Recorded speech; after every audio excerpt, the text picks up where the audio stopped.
Sébastien Bourdet, alors que voilà, on est parti pour le dernier quart de finale. Ekström-Pastrana. Ekström qui a déjà roulé avec cette voiture, mais Pastrana, comme on l'a vu tout à l'heure, est quelqu'un de redoutable dans ce genre de course démonstration. Donc c'est très difficile de pouvoir se prononcer sur un éventuel favori parmi ces deux-là. Ouais, beaucoup de tempérament aussi.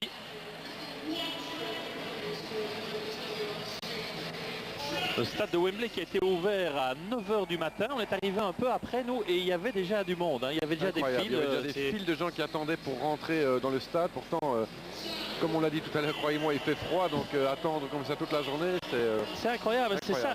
Quand on dit que le sport automobile est vraiment fait partie de la vie des Anglais, c'est vrai quoi. Hein. C'est vraiment des passionnés. Des vrais passionnés.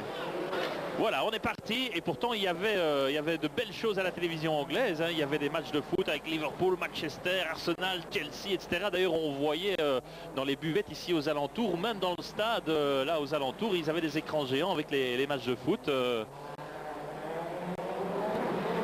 Et donc, Ekström-Pastrana en une manche. Et ça va être serré ici aussi. Surtout qu'Ekström, en tout cas, il va tout faire pour garder, comme on l'a dit tout à l'heure, pour garder son titre. Et oh là là, touchette Ekström. Et à la faute, Ekström, un carton jaune. Il n'en a pas encore eu. Il a perdu du temps aussi. Il a peut-être abîmé la voiture, il faut voir. Parce que donc, comme vous le disiez bien tout à l'heure, à Pastrana aussi, on n'a pas vu. Mais les murs sont beaucoup plus durs qu'on l'imagine et qu'on pourrait le croire. Hein. Surtout sur l'extérieur. Voilà, et Pastrana qui a encore touché le mur. Donc il va avoir 5 secondes de pénalité. Hein. Voilà, et on va lui mettre, normalement on doit lui mettre une deuxième carte et donc 5 secondes de pénalité. Ça va peut-être apparaître sur vos écrans incessamment sous peu. Voilà.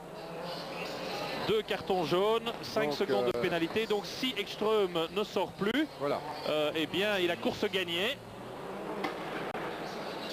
Ouais, que la passagère elle n'arrête pas de parler là, ou bien elle fait des grimaces, je ne sais pas, mais... Ou elle crie peut-être, on n'a pas le son. Elle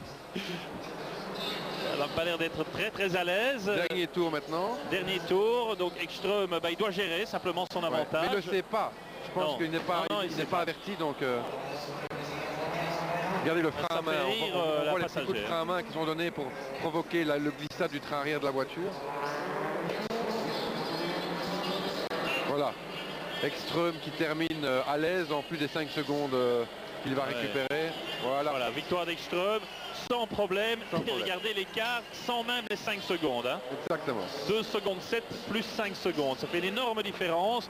Et victoire indiscutable de Mattias Ekström qui devient peut-être le grand favori de l'histoire. Donc on a au-dessus du tableau Michael Schumacher, Sébastien Bourdet et dans le bas du tableau Andy Priaulx, Ekström. Ça veut dire un septuple champion.